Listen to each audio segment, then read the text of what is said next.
Ladies and gentlemen, good day and welcome to the Axis Bank conference call to discuss the Q3 FY24 financial results. Participation in this conference call is by invitation only. Axis Bank reserves the right to block access to any person to whom an invitation has not been sent. Unauthorized dissemination of the contents or the proceedings of the call is strictly prohibited, and prior explicit permission and written approval of Axis Bank is imperative. As a reminder, all participant lines will be in the listen-only mode, and there will be an opportunity for you to ask questions at the end of the briefing session. Should you need assistance during this conference call, you may signal the operator by pressing star then 0 on your touchtone phone. Please note that this conference is being recorded. On behalf of Axis Bank, I once again welcome all the participants to the conference call. On the call we have with us Mr. Amitabh Chaudhry, MD and CEO, and Mr. Puneet Sharma, CFO. I now hand the conference over to Mr. Amitabh Chaudhry, MD and CEO. Thank you, and over to you, sir.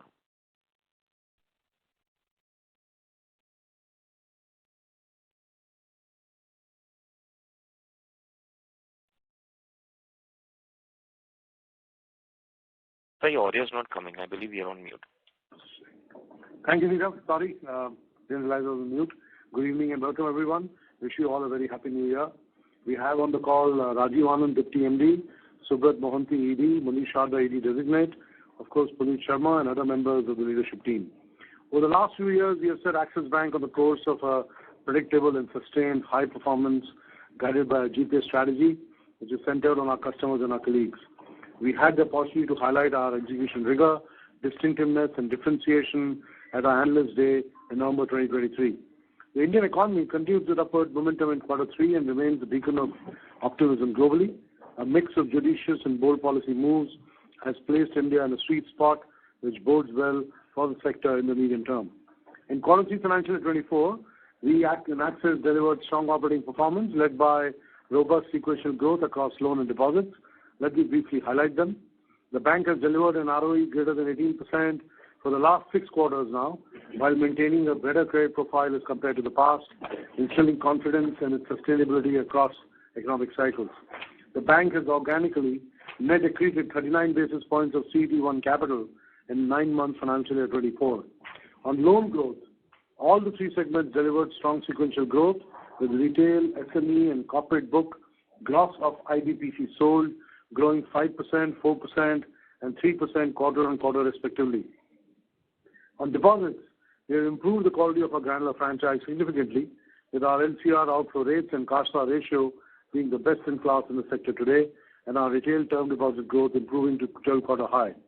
On cards and payments, we saw strong traction in new card issuances, cards in force, and spends led by our strategic partnerships. On the merchant acquiring business too, we have now attained leadership position with terminal market share of close to 19% as of November 23, with widespread adoption of our innovative technology-based product offerings. On digital and technology, Open by Axis continues to be the highest rated mobile banking app with a rating of 4.8 on the Google Play Store. On the iOS App Store as well, Open by Axis rating has increased to 4.7 this quarter from 4.6 earlier. Neo, our cutting-edge digital product offering for corporate and SMEs, is deepening our transaction banking relationship amongst clients. Axis Bank has been recognized in the highest leadership category with score of 77 in the Indian Corporate Governance Scorecard, recently published by Institutional Investor Advisory Services, with a valuation framework built around globally accepted G20 OECD standards and principles. We have tried to be ahead of the curve towards building a bank for the future with deep investment of management time and resources in our chosen areas of distinctiveness, namely digital, Bharat banking, and customer obsession. We stay focused on 3 core areas of execution of our GPS strategy, namely embedding a performance-driven culture, strengthening the core, and building for the future. On embedding a performance-driven culture, there is visible improvement in the retail deposit growth and the quality of our deposit franchise. The growth trajectory of retail term deposits continue to improve with 17% year-on-year and 2% quarter-on-quarter growth on period-end basis, and 15% year-on-year and 3% quarter-on-quarter on QAB basis. Our low-cost CASA share at 42% is among the best in the industry and has compounded at 14% for the last 3 years. In quarter 3, we added 100 branches, taking the overall branch additions to 349 for the 9-month period for financial year 24, which is among the highest in the industry. Further, we are doubling down on our deposit mobilization strategy led by 2 large transformation initiatives, Siddhi, which is a super app for our employees, and Project Triumph. We spoke about them during the Analyst Day. We have enabled every business vertical and channel through tools and platforms like video-based customer identification process, bring your own device and Siddhi app to serve our customers real time and onboard new customers with minimal friction. We have a strong foundation for our liability franchise. We continue to work on the deposit leadership roadmap we set a year back, and we expect to realize the full potential of this transformation in the next 6 to 7 quarters. We are also seeing all-round growth across businesses. We have market-leading growth in our focus segments, while within retail lending, we continue to drive balanced growth across the product portfolio. The retail disbursements in quarter 3 financial year 24 were the highest ever for a non-financial year closing quarter, aided by improved customer sentiments and strong festive demand. Domestic corporate loans, gross of IBC sold, grew 23% year-on-year and 3% quarter-on-quarter, led by a healthy pickup across sectors. The disbursement pipeline for quarter 4 continues to be healthy. And the SME segment continues to remain a key growth driver for the bank.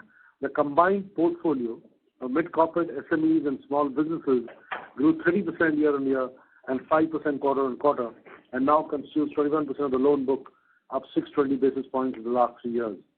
On strengthening the core, on wholesale banking, we have replicated the success of our digital consumer banking app with Neo for corporates.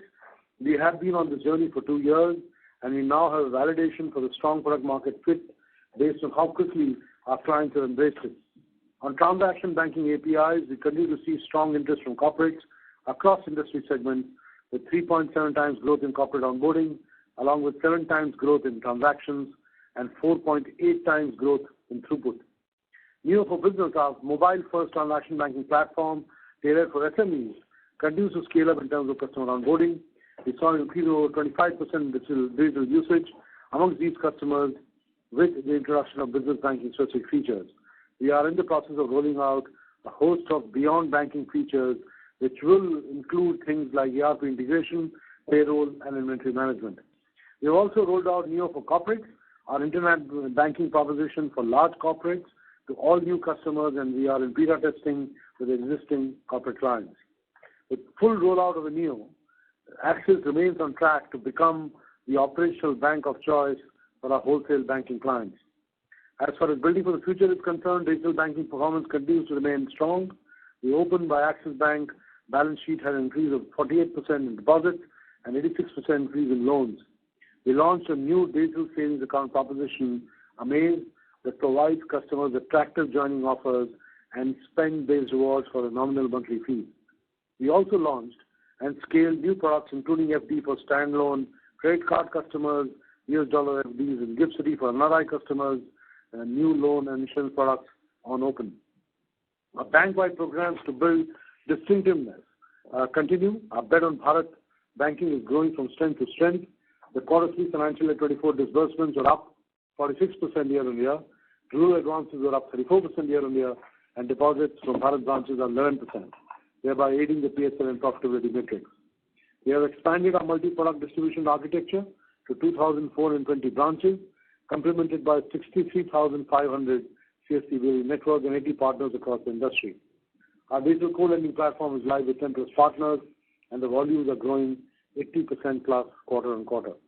We are building a pioneering end-to-end omni-channel and digital delivery model for the RUSU markets using the Salesforce platform. This will help us scale sustainably over the next 3 years. Sparsh, our customer obsession program, is helping improve relationship and transaction intensity with our customers. Over the last 21 months, NPS across 12 retail customer journeys has moved up to 141 over an index baseline of 100 as we listen to and act on the voice of our customers. NPS is now an important lead indicator for us to invest in areas that matter to our customers. Sparsh is a bank-wide priority. It is embedded in rituals and practices across all the 5,250 plus branches, all our customer touch points, and in the conduct of every employee. On Citibank Consumer Business Integration, the Citi integration remains on track with acquired business portfolio metrics trending in line with internal estimates. Deposits are stable, and there has been improvement in cross-sell matrices across wealth, insurance, and retail assets. Nearly all the 70 synergy initiatives that were identified across cross-sell, deepening, sales productivity, and cost rationalization remain on track and monitored by the board. We expect to complete data migration and system integration by end of first half financial year 25. In closing, the growth momentum in India continues to be strong. We have taken global headwinds and higher interest rates in our stride. Consumer sentiment remains healthy with improved capacity utilization across sectors for corporates. The factors are ideal for an uptick in private capex. The deposit growth in the system is a challenge with a tight liquidity environment. We expect this to continue till inflation reaches the lower bound of the range. We foresee the system credit growth to converge towards deposit growth of around 13%. We see this as an opportunity to differentiate and serve our customers better. All of us are building an all-weather institution that will stand the test of time. I will now request Puneet to take over. Thank you, Amitabh. Good evening, and thank you for joining us this evening. We continue to make good progress towards building a stronger, consistent, and sustainable franchise. The salient features of the financial performance of the bank for Q3 FY24 across operating performance, capital and liquidity position, growth across our loan and deposit franchise, asset quality, restructuring, and provisioning is as follows. Our operating performance for Q3 FY24 was steady across NIMs, cost, and credit cost lines. Consolidated ROA at 1.84%, consolidated ROE at 18.61%. Subsidiaries contributed 9 basis points to consolidated annualized ROA and 54 basis points to consolidated annualized ROE this quarter. The bank's CET1, including profits, stands at 13.71%. Organic CET accretion in 9 months FY24, including profits, was 39 basis points. Change in regulations impacted CET1 by 70 basis points. COVID provisions translate to a cushion of 43 basis points over and above the reported CET1 ratio. Our net interest margin for the quarter was 4.01%, declining 10 basis points Q1Q. Yield on interest earning assets improved by 69 basis points YOY and 6 basis points quarter on quarter. This increase was offset by increase in cost of funds, thereby impacting NIMs. We have always maintained that NIMs should be looked at on a full year basis. For 9 months FY24, NIM was 4.08%, better than 9 months FY23 by 13 basis points. NII was at rupees 12,532 crores, growing 9% YOY, 2% sequentially. Fees at 5,169 crores, growing 29% YOY, 4% sequentially. Our granular fee is 93% of our total fee. Operating profits stood at 9,141 crores, growing 6% Q1Q. Core operating profit at 8,850 crores, grew 1% quarter on quarter. Cost to assets at 2.49%, increased 25 basis points YOY. Net credit cost at 0.28%, improved by 14 basis points on a Q1Q basis and 37 basis points YOY, aided by higher recoveries and an upgrade of a large corporate restructured account. PAT at 6,071 crores, increased 4% quarter on quarter. GNPA at 1.58%, declined 80 basis points YOY and 15 basis points Q1Q. Net NPA at 0.36%, declined 11 basis points YOY. Our standard asset coverage ratio is 1.29%. All provisions by GNPA stood at 153% at 31st December 2023, improving 1,385 basis points YOY. We achieved the financial closure of the Citibank transaction. We request you to refer note 6 of the UFR for details. There is no material impact as the transaction was fully accounted for in FY23. We remain on track to achieve LD2 per earlier estimated timelines. Our progress on structuring NIM drivers continues well, with improvements across all variables on a year-on-year basis. Improvement in balance sheet mix. Loans and investments comprised 89% of total assets as of December 23, improving 154 basis points YOY. INR-denominated loans comprised 95.8% of total advances, improving 250 basis points YOY. Retail and CBG advances comprise 69% of total advances, improving 264 basis points YOY. Low-yielding RIDF bonds declined by 8,170 crores YOY. RIDF comprised 1.8% of our assets as at December 23, compared to 2.73% of our assets at December 22. Quality of liabilities measured by outflow rates improved by 600 basis points over the last 2 years. Given the liquidity and rate situation in the market, average CASA was 42%, declined 196 basis points YOY. However, this continues to be amongst the highest in the private sector bank space. We had good fee performance in the quarter. Total retail fee grew 36% YOY and 6% QOQ. Fee on retail loans grew 26% YOY, 7% on a sequential quarter basis. Retail card fee grew 58% YOY, 12% QOQ. Commercial card fee grew 35% YOY, 10% QOQ. Fees from our third-party products grew 42% YOY, 4% QOQ. And our commercial banking business fee grew 13% YOY and 6% QOQ. Trading profit and other income at 385 crores was lower by 178 crores YOY and grew by 314 crores sequentially, mainly on account of better DCM and trading performance and reversal of MTM booked in previous quarters. Operating expenses for the quarter was 8,946 crores, growing 32% YOY and 3% sequentially. It is pertinent to note that there is no Citi BAU expense in Q3 FY23. Integration expenses contribute 4% of the YOY growth in operating expenses in percentage terms and 13% of YOY cost growth in rupee terms. The balance YOY increase in rupee crores of expenses other than above can be attributed to 10% linked to volume, 47% technology and growth related investments, and 30% from our BAU activities. Technology and digital spends grew 36% YOY and constituted 9% of our total operating expenses. Staff costs increased 19% YOY. We added 12,075 people from the same period last year, mainly to our growth businesses and technology teams. We've opened 350 branches in the 9 months FY24, with 100 branches being opened in Q3 of FY24.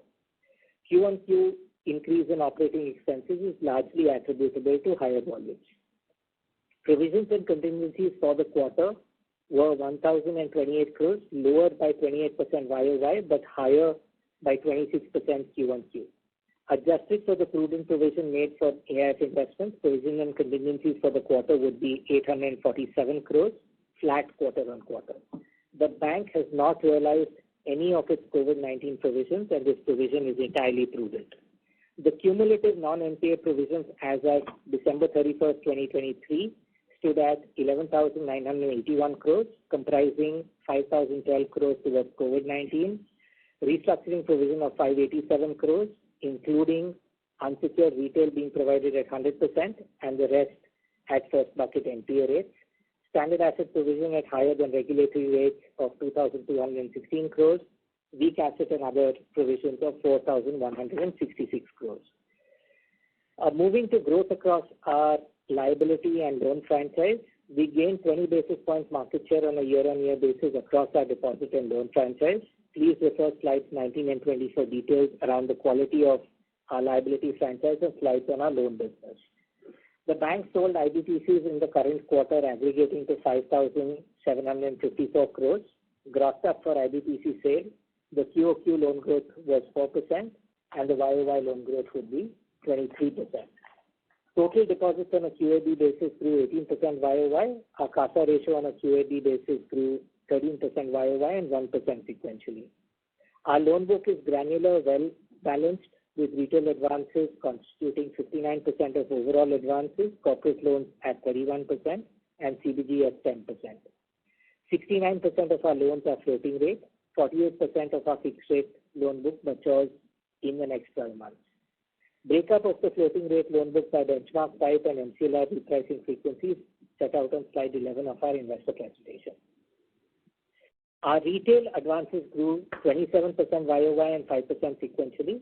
75% of the book is secured per internal classification.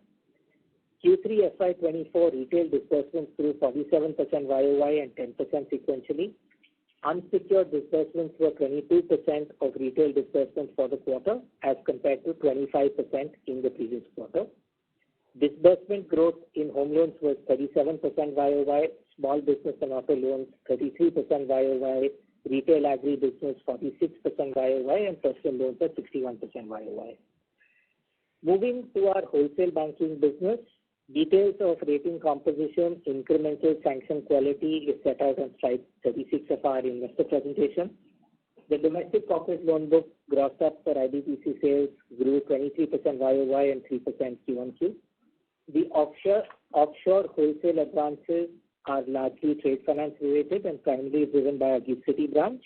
95% of the overseas standard corporate loan book is India linked and 91% is rated A- and above.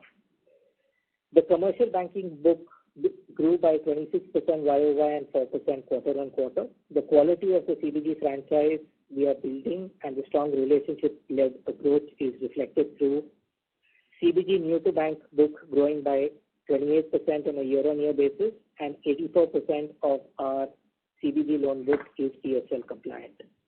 Moving to the performance of our subsidiaries, detailed performance of the subsidiaries is set out on slide 69 to 77 of our investor presentation. Domestic subsidiaries reported a total 9-month FY24 net profit of 1,108 crores, growing 17% YOY. The return on investment on domestic subsidiaries was 50%. Axis Finance Q3 FY24 overall assets under finance grew 38% YOY. Retail book constitutes 44% of total loans. 9-month FY24 PAT for Axis Finance grew 25% YOY to rupees 425 crores, and Axis Finance has a healthy CAR of 18.79%. Axis Finance's strong asset quality is reflected with a net NPA ratio of 0.32% and negligible restructuring. Axis AMC overall quarterly average assets under management grew 6% YOY to 2,62,398 crores. 9-month PAT stood at 297 crores. Axis Securities broking revenues for 9 months grew 42% YOY to 757 crores, and PAT grew 31% YOY to 198 crores. Moving to asset quality, provisioning and restructuring, asset quality continues to improve. The slippage, gross NPA, net NPA and PCR ratios of the bank and segmentally for retail, CBG and corporate are provided on slide 60 of our investor presentation. The bank has made investments in AIF aggregating 207 crores, details of which are as follows. 46% of the AIF investments are in AIFs that are directly or indirectly government owned or from sponsoring entities like NIIF, NABFID and NABARD. The bank has not invested in any single AIF amounts greater than rupees 50 crores. The portfolio overlap in AIFs is 85% A- and above rated exposures and 15% AAA rated exposures. The realizable value at 31st December is close to the holding cost of the investment. The bank has prudently provided 100% of its entire AIF outstanding agnostic of overlap as on date. Net slippage ratio annualized stood at 0.5%, declining 43 basis points YOY and 9% QoQ. Net slippages for the quarter were 1,117 crores, declining 35% YOY and 12% QoQ.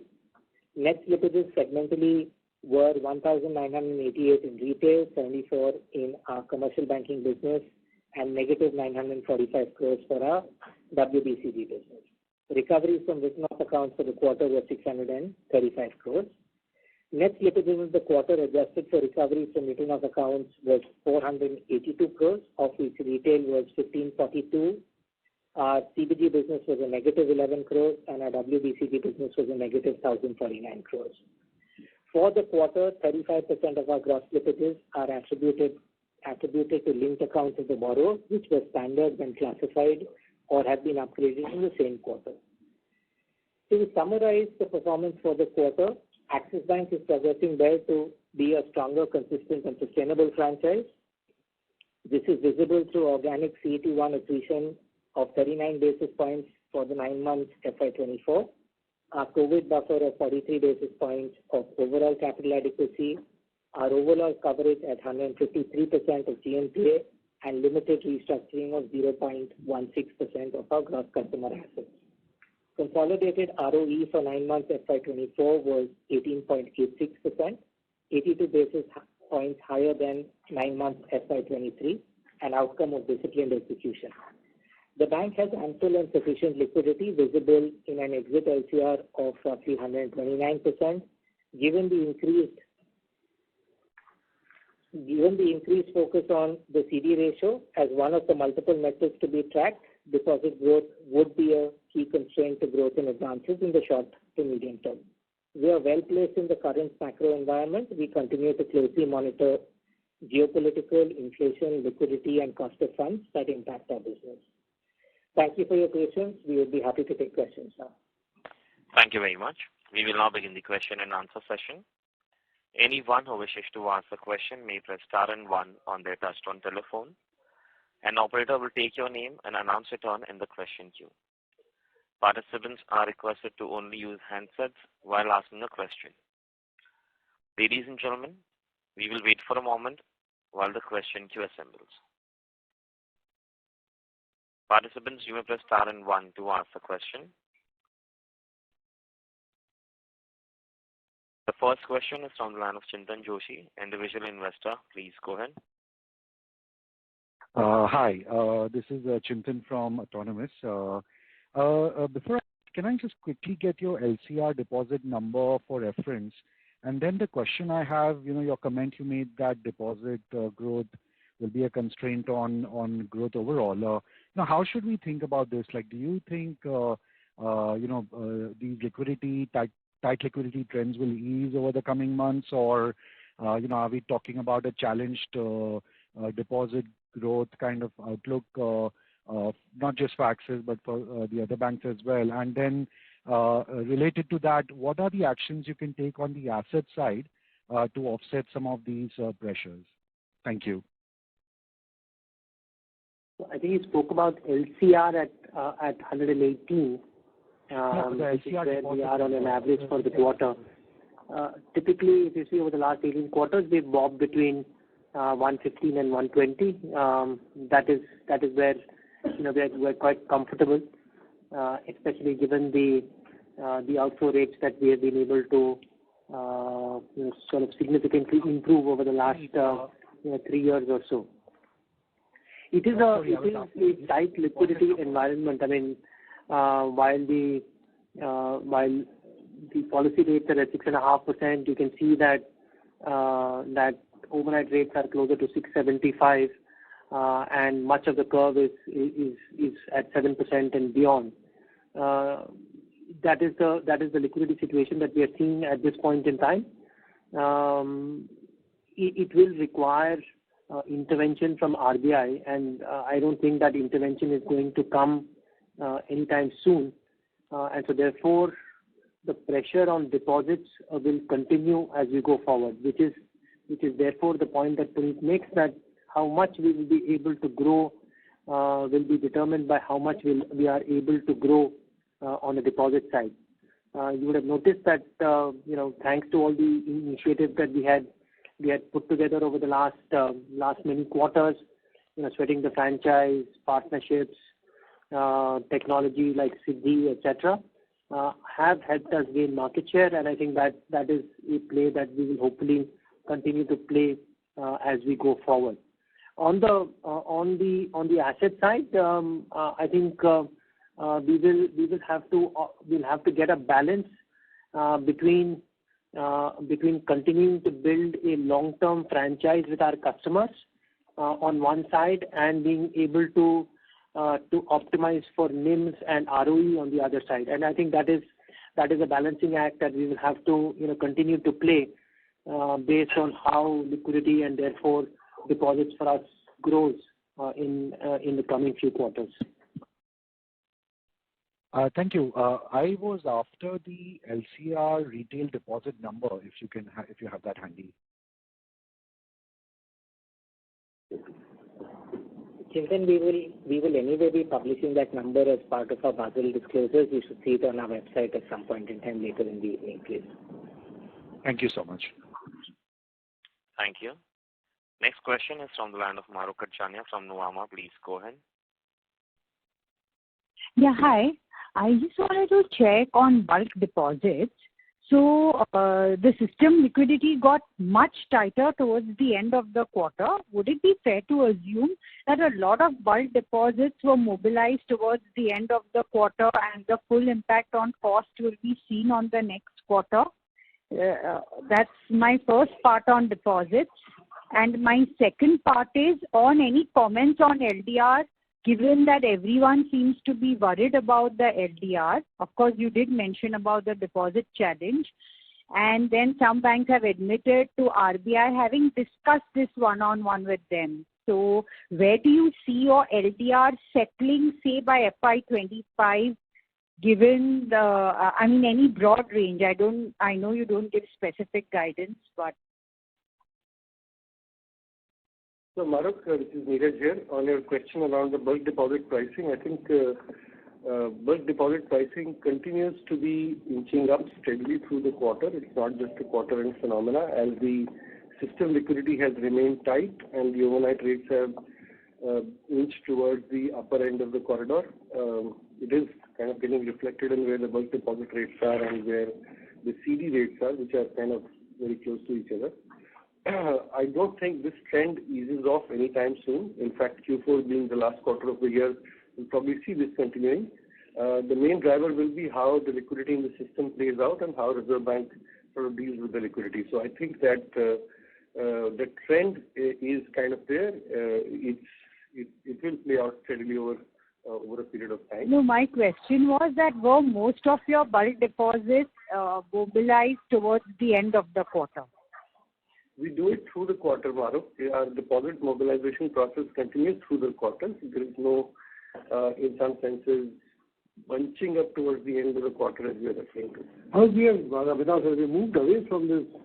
We worked very hard to move away from this quarter-end, month-end stuff. So, maybe, it has happened in the system, but you will also notice that we are perhaps the only large private bank whose LDRs have moderated sequentially.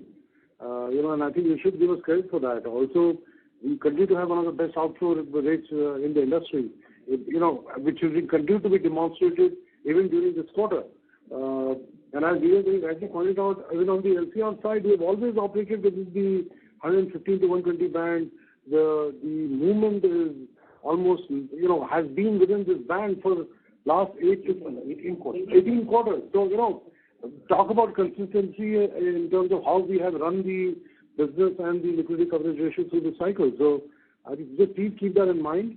We raised large deposits through the quarter, yes, at the right price, so it makes sense to us, and we'll continue to move forward. But there is no quarter-end effect. I just want to move away from that. Please, you want to add something here? Mahrukh, thank you for the question. I think the direct pointed answer to your question is, if you look at slide 8 of our investor presentation, you will see deposit growth presented on a QAB basis, and you will see that the QAB basis deposit growth tracks NAD basis very closely, which will indicate to you that balances have grown through the quarter rather than at period end. Perfect. And on just the LDR thing, I know that it's improved, so it's rare that in this quarter someone's LDR has improved, but any range you would like to give for FY25? Mahrukh, thank you for the question. We don't offer a range on LDR. We think there are multiple variables through which we manage our balance sheet. LDR is one of the variables. We do not have a targeted LDR that we discuss publicly. Okay. Thank you so much. Thank you. Thank you. Next question is from the line of Suresh from Macquarie Research. Please go ahead. Yeah, hi. So two questions. One is on this deposit mobilization strategy itself, right? So, we were focusing a lot on retail deposits, but if I look at the same slide 8, it looks like almost 60% plus of incremental deposits this quarter has come from non-retail term deposits, right? Which has grown 12% QOQ. So should we read too much into this? It's just one quarter phenomenon where liquidity has been tight and therefore you have to take recourse to bulk deposits? Or how should we read into this? Because it's a large number, almost 60% incremental has come from NRTD. Suresh, thank you for the question. Couple of things. I think while you look at slide 8, I will also request you to look at slide 9 and slide 8 collectively. On slide 9, you will see that our retail term deposits have grown by 17% on a year-on-year basis. And if you look at the trajectory of growth in retail deposits, it was close to 0 in December 22 and it's up to 17%. This is in line with all of the efforts we are making to granularize the franchise, and the output of those efforts are visible in the RTD growth number. Yes, you're right that in the current quarter, NRTD has contributed to growth, but again, I think it is not a period end balance. It is coming from our corporate customers, and effectively, as Rajiv often says, we are a universal bank. We deal with retail customers and wholesale customers. And if the wholesale customers offer us an opportunity to pick up deposits from them, we'd be very happy to pick up deposits from them. Suresh, I would add, you're asking a very fair question. I would add you to also think and take into account the outflow rates we have, right? So even if we are raising, let's say, deposits from our wholesale customers, please remember that they are coming at a certain outflow rate, which means that, there could, a decent portion would be non-callable. So it's not just, raising some short-term deposits. We're trying to ensure that the balance sheet is structured right on a consistent basis. Just keep that in mind. The only problem, Amitabh, there is these deposits tend to be a bit more fickle in nature, right? If liquidity tightens, I know till the time it's non-callable, it's fine. But suddenly the corporate moves to another bank in the market, and there is a lot of bidding war happening by the PSUs in the market. So you're confident that this doesn't distort the pricing curve on the cost of fund side for you, right? Because you've gone ahead and raised a lot of bulk deposits this quarter. That's the only worry I have. Yeah. So, look, pricing of the deposits is a market-driven phenomena. It is not just on the bulk deposit side, but also on the retail deposit side, we are making sure that our liability cost is in line with what our peers are offering. So it is competitive on both the sides, not just on the bulk deposit side. Yes, bulk deposits tend to have a certain phenomenon that needs to be taken into account, but I've seen a good correlation between where the bulk deposit rates go and where retail rates go over a period of time. The non-callable feature, which actually helps us make sure that the outflow rates are not higher bulk deposits, is the one real hedge against this deposit shopping in some senses. Okay, clear. And finally, one question on capital. I know you have, of course, repeated your stance, but still, again, for the benefit of everybody, you're at 13.7. Your peers, of course, are easily 200, 300 basis points above the number that you're reporting. Some of them actually, Amitabh and Puneet, they keep internal thresholds of 14% common equity tier 1 under the new Basel III regime. Whatever it is, each bank has its own threshold criteria. At 13.7, are you comfortable? You're sure that, with the outlook which is there, and can you share anything with respect to your internal thresholds there? Any guidance on that would be great. Thank you. Suresh, thank you for the question. I think the framework that we've consistently adopted with respect to capital is we think about capital on two pillars, capital for protection and capital for growth. Under the protection pillar, we look at regulatory capital as well as capital to protect domestic AAA. Even at 13.71, we carry sufficient cushion over both those benefits. On capital for growth, I would just request you to look at what we put out on slide 16. On a 9-month period, FY24, we have net accreted 39 basis points of CET1 capital. We are currently in an environment where we think we will organically continue to accrete capital. Amitabh did indicate in his opening remarks that our house economists expect advances growth at an industry level to be at the 12-13% range, and therefore we are really not seeing capital being consumed for growth given how our organic businesses are creating. So we continue to maintain our position categorically that we do not intend to raise capital.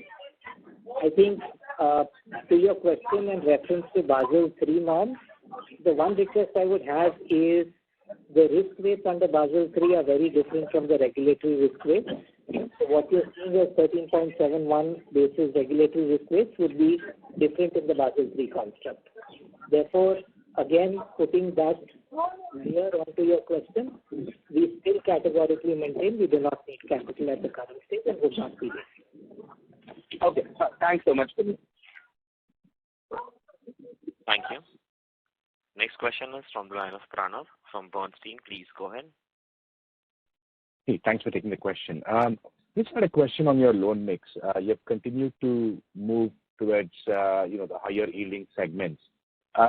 Two questions on that. One, with the risk weight change that has been announced, do you see a change in pace of that transition? Number one. And number two, do you have an end state in mind in terms of the split between mortgages and other consumer segments that you have right now?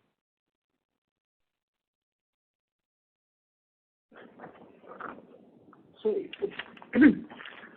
consumer business, especially the personal loan business, has been growing. But if you see slide 22, in terms of retail disbursement trend, quarter on quarter, that number in terms of composition is down to 22% from 25% in the previous quarter, which really means that the other assets also are growing.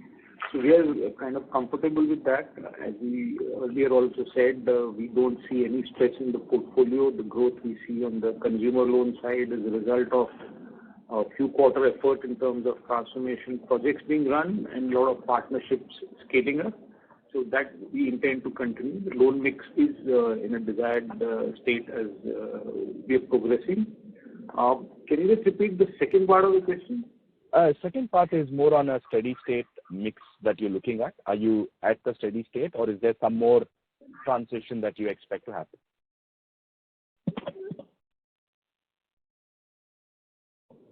Yeah, so we have been around 78, 80 secured, 20, 22 unsecured. That's what we've been saying and holding for some period of time. If it goes to 75, 25 over a period of time, that also is fine with us. It's something which we have to keep moderating and observing in line with the various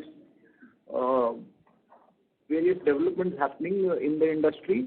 And currently 75% of our retail book is secured. So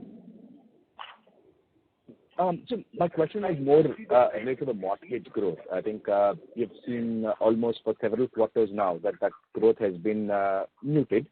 So I was wondering if that was part of an intentional shift to get to a certain loan yields, and therefore if we should expect a recovery in the mortgage growth, or if we'll see some more of this loan mix shift happening.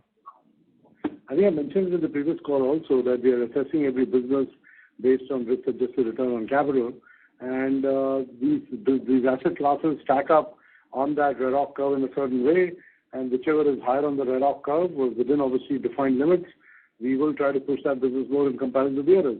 It's not that the mortgage business is not important for us, it's a large business for us, but in a deposit-constrained environment, we will obviously have a waterfall. In that waterfall, we will push businesses which give us a better return. So we don't want to get caught up in, specific numbers in each of the businesses, but we will play depending on what makes the most optimal sense for us. And in a deposit-constrained environment, the credit growth will get constrained.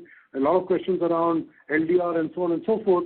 I think we need to prioritize where we want to grow, and that's exactly what we're doing. Understood. Perfect. Thanks a lot. Thank you. Next question is from the line of Jay Mundra from ICICI Securities. Please go ahead. Yeah, hi, good evening, and thanks for the opportunity. Sir, on your opening remarks, you mentioned that the systemic deposits and credit growth are likely to converge at around 13%. Is this like FY24 or this is like FY25? So any timeline for that number? I mean, if you look at all the commentary coming from RBI and the governor and commentary around inflation, I think it is quite obvious that this is not just next 3 months event. This will continue into financial year 25, and I think stay during financial 25 for almost the entire year, unless something dramatic happens. We are still way off from, or at least away from the target which RBI has in mind on inflation. There are still risks to that inflation target. So I do not see interest rates coming down. I do not see RBI, taking the pedal off the constraining the liquidity. And frankly, the biggest factor which is driving why the deposit rates are high or deposit growth is constrained is RBI tightening the liquidity, and I don't see that going away. So, cutting long story short, we do expect the deposit growth to remain constrained, and as a result, over a period of time, the credit growth has to temper down. If they have to converge at some stage, they can't keep running in two different or at very different levels for a long period of time.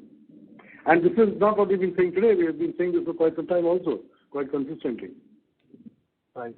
Right. So, sir, in that context, at our current LDR, while it has improved quarter on quarter, it goes without saying that the ask rate on deposit for Axis Bank is much higher than the credit growth rate, right? That is how, and you also indirectly mentioned that the deposit growth could be a constraint to the credit growth, at least in the near term. Is that the right interpretation? So one of the drivers of the LDR change over a period of time is how we've optimized our balance sheet. If you see, our outflow rate on deposit has come down from roughly 26% to 21% now. And that has meant that we have preferred certain kinds of deposits over certain other kinds of deposits, right? The deposits which attract 100% outflow, we preferred not to increase that book or rather shrunk part of that book. And that has had an impact on LDR. So, like we said, that LCR, LDR, NSFR, these are all important parameters that we look at while optimizing our balance sheet and seeing how the balance sheet evolves over a period of time. All of these are important parameters, but at times, there is a play between one versus the other. And a last, a different question notice that you have around 10 million non-Axis Bank customers using Axis Mobile and Axis Pay. And I assume these are not recharge customers, right? Because that runs into millions or even higher numbers. So if you can provide some color as to what exactly is the offering that these non-Axis Bank customers are using, and any medium-term plans to convert these known-to-bank customers to offer other services or cross-sell. So you're right. These are not free charge customers. There could be some overlap, but in general, these are not free charge customers. We have been speaking about three types of customers: new to bank customers, existing to bank customers, and known to bank customers, customers that we know something about. So this set of customers are customers where we know something about them, and we have various programs where we are able to underwrite these customers, and we are able to sell personal loans, credit cards, etc. to these entities. We are a leading player on the account aggregator platform. Much of the traction that you are seeing is through this route as well, and of course through the various UPI platforms that we are present on. Understood. Thank you and all the best. Thank you. Next question is from the line of Rikin Shah from IIFL. Please go ahead. Thank you for the opportunity. I have two questions. First one is on the linking of the loan book to different benchmarks. So we see that the repo loan benchmarking, the loans linked to the repo loans are up by almost 10 percentage point in last 1 year to almost 48-49%. That is in the context of mortgage loan growth being slower. So just wanted to understand what's driving this change in the context of impending rate cut cycle that we may see. That's question one. And second, just a small observation, the cost guidance has been removed from the presentation. So do we need to read anything onto this or anything you would like to elaborate? Thanks. Thank you for the question, Rikin. I'll take the second question first. We commented on cost on the analyst day, and the comment that we made on cost at the analyst day, which we continue to carry since then is, as long as the benign credit environment allows us to continue to invest in the franchise, we will continue to invest in the franchise. We are investing for the future. We are investing to build capabilities. Some of the investments are visible to you today. The Neo app, the mobile app, the tech stack that we have built, the 350 branches that we've created. So as long as we operate within a given viewpoint, we will continue to make the investment. So we remain focused on managing our expenses when the need arises, and we do believe that we can pull back that expense if the need were to so arise. So I don't think there is that number that we used to put out was taken away when we discussed at length the bank's performance at the analyst day. It's not a takeaway in the current quarter commentary.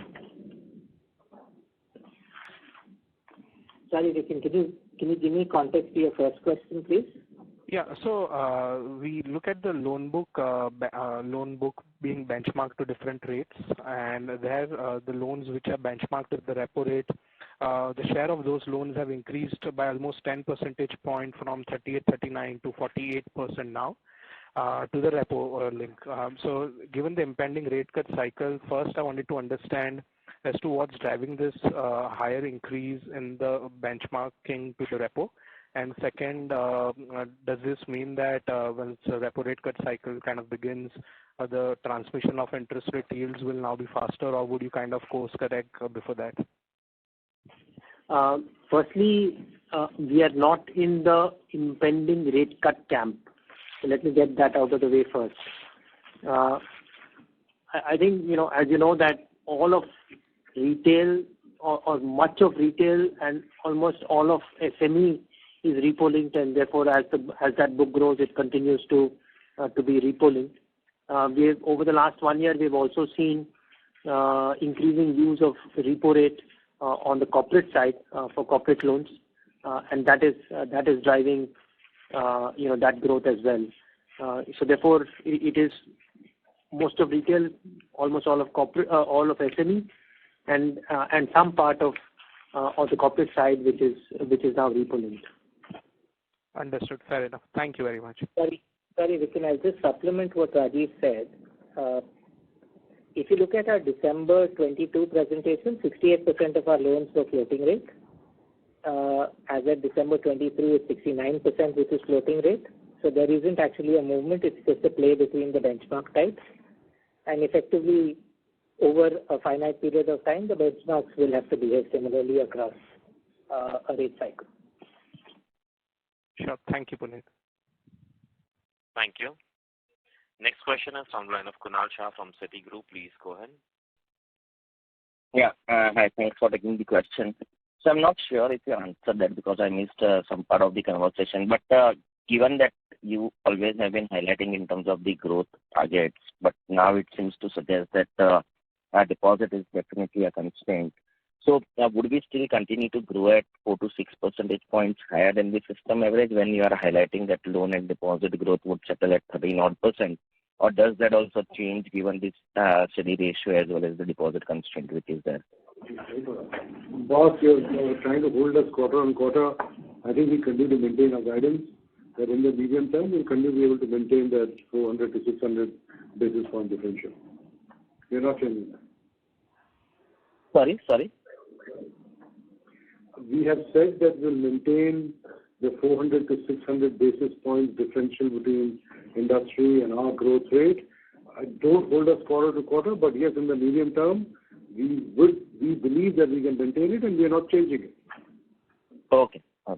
And secondly, in terms of maybe earlier we highlighted last quarter that almost like the marginal cost of funds and cost of deposits have stabilized. So where are we in terms of maybe what would be the gap between the incremental cost of deposits and the outstanding cost of deposits? If you can maybe not give the exact numbers, but how much is the gap left between the two, which will get caught up over a period, yeah. Kunal, thank you for the question. Particularly term deposits, yeah. Kunal, thank you for the question. What we've maintained is marginal cost of funding has stabilized.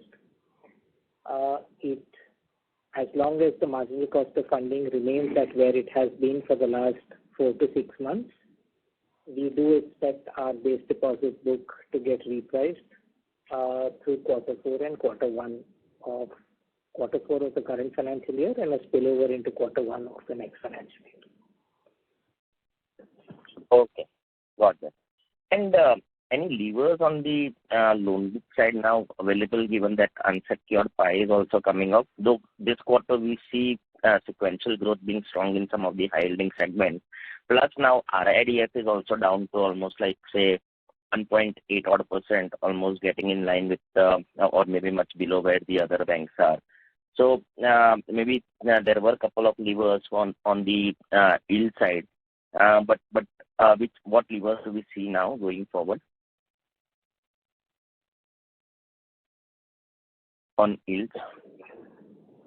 Thank you, Kunal, for that question. I think if you look at slide 12 of our presentation, from a mix perspective, we've talked about retail SME as a percentage of loan book.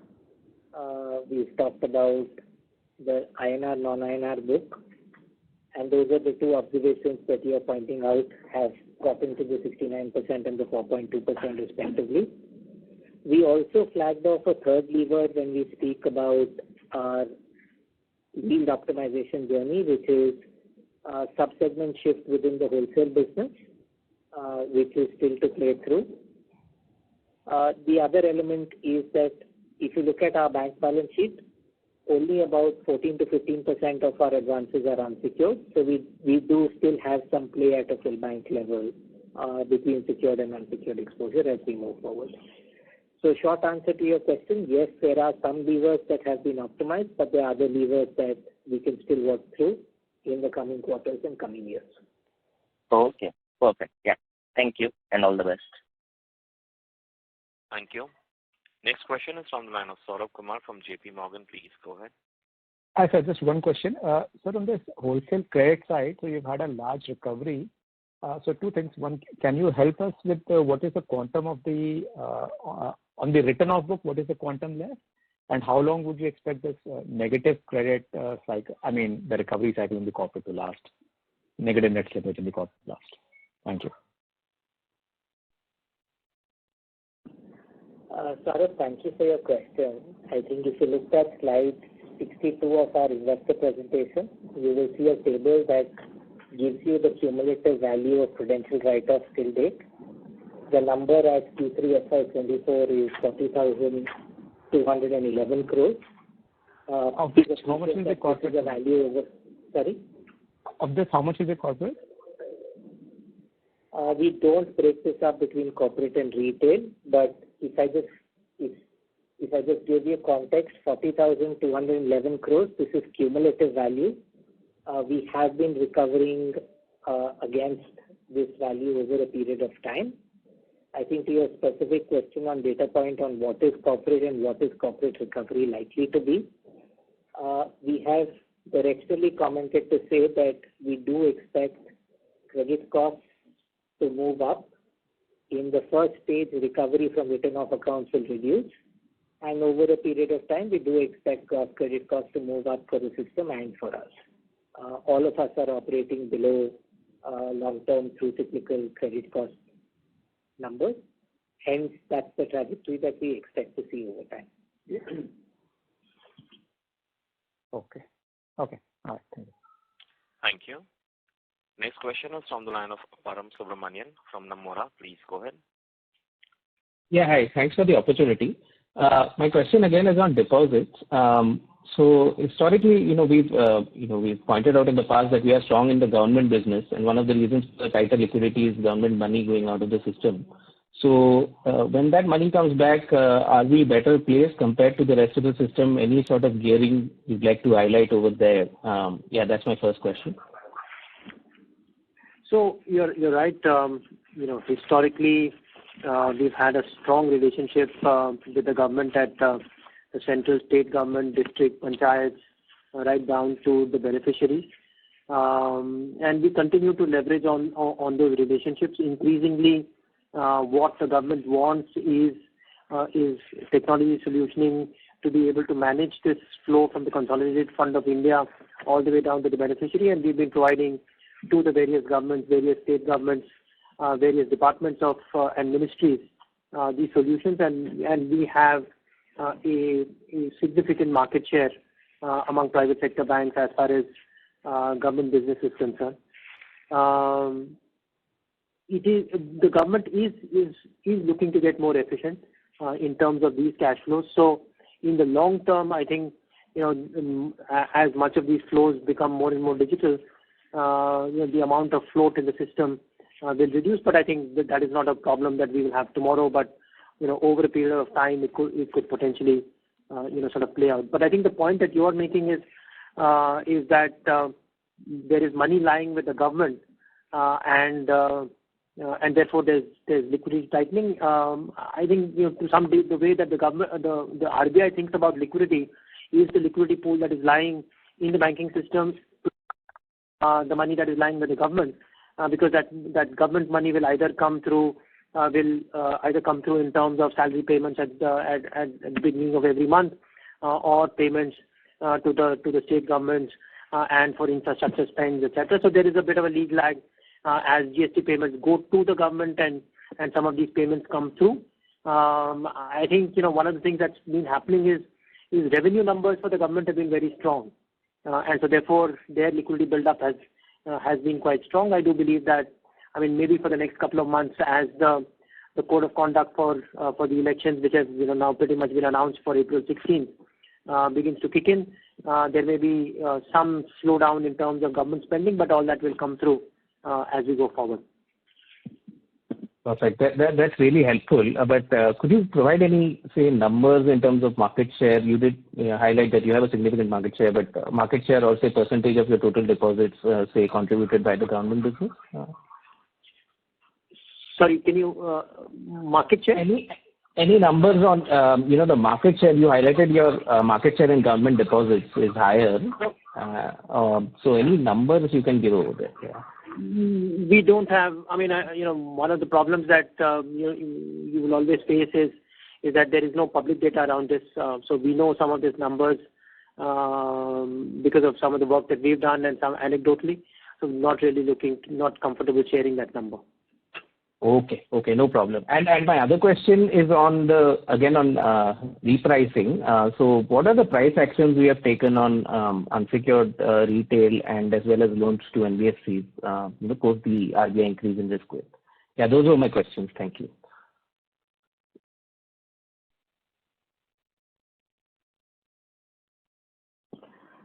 Thank you for your question, Param. I think on incremental disbursements, we have increased pricing on personal loans.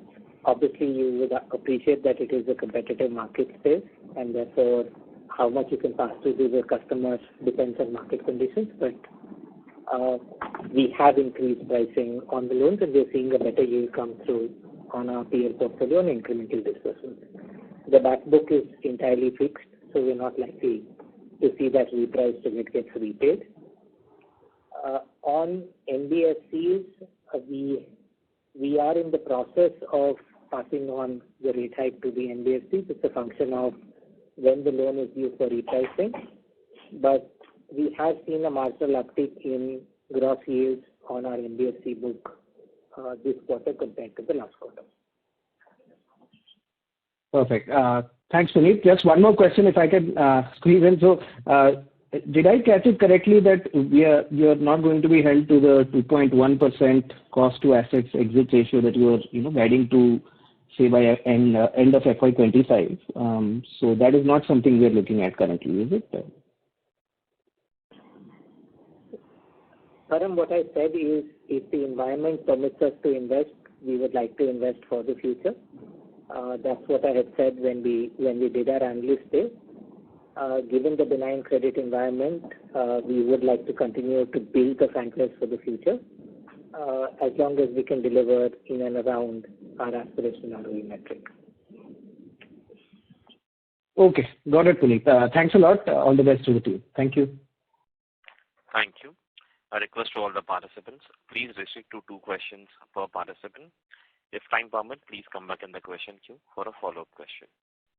Next question is from the line of Samir Bhise from JM Financial. Please go ahead. Yeah, hi. Thanks for the opportunity. Just thinking around this liquidity tightness, wanted to get thoughts from Amitabh on how do you think from the second order derivative perspective of this phenomenon? Would you worry on potential asset quality issues? Are we still some time away from that? And what would you see as signals if it kind of persists for a longer time?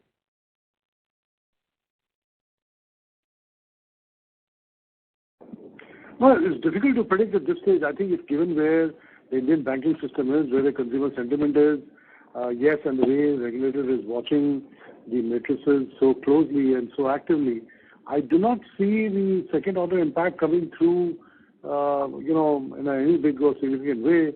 But, ultimately, we are in the risk-taking business. It's very difficult to say anything with surety. I mean, all of us are watching our numbers very, very closely. All of us are aware that the times are so good that we do need to watch our numbers closely because this is when we might be making some mistakes. No signs as yet.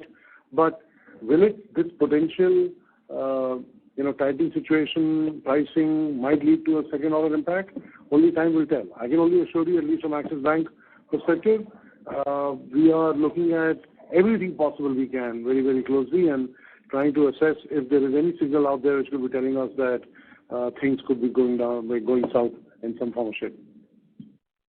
But at this point in time, you don't worry on that front. Is that fair? Risk-taking business, they're worried all the time.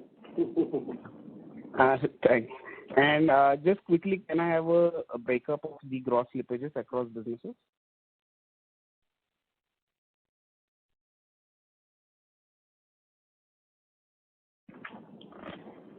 Thanks for the question. Our gross slippages for the quarter were 3,715 crores. They declined 2% year-on-year. Segmentally, it was 3,384 crores for retail, 238 crores for CBG, and 93 crores for the WBCG business. Oh, this is helpful. Thank you and all the best. Thank you. Next question is from the line of Piran Engineer from CLSA. Please go ahead. Yeah, hi. Thanks for taking my question and congrats on the quarter. And I don't mean to harp on this too much because it's been discussed quite a bit, but if you had to reduce your LCR, just want to understand management's approach. Would you rather slow down loan growth or get the required deposits through NRTD and compromise a bit on NIMs?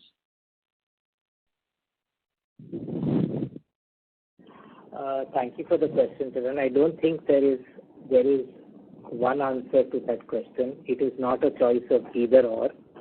It will be a mix of both that we will work through. We can't really say that we are willing to pay any price for a deposit to fund our loan growth.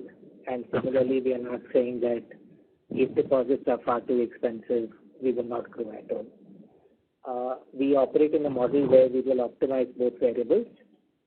So the honest answer is there will be a path that we will find to grow with deposit cost increases as they move through in the future. Got it. So in the interim, it is fair to assume that there is a chance your loan growth does not grow 4 to 6 percentage points higher than the industry in the interim. That's a fair assessment, right? Kiran, I think the request I have of you is the 400 to 600 guidance that we had was basis the structural strength of the franchise, and we said that that's the number that we will target in the medium to long term. We did not hold ourselves ever accountable to do that number on every sequential quarter basis. The comment that we've added through this call is given where liquidity is in the market today, we do expect deposits to constrain advances growth. We will operate within both those metrics, but we are not moving away from our medium-term guidance of 400 to 600 basis points faster than industry credit. Got it. And just secondly, can you talk a bit about what has changed in LAP? Like until 2 quarters back, we were barely growing 1-2% QOQ. Now it's picked up to 6-8%. So maybe if you could just help us understand what changes you've made to drive growth here.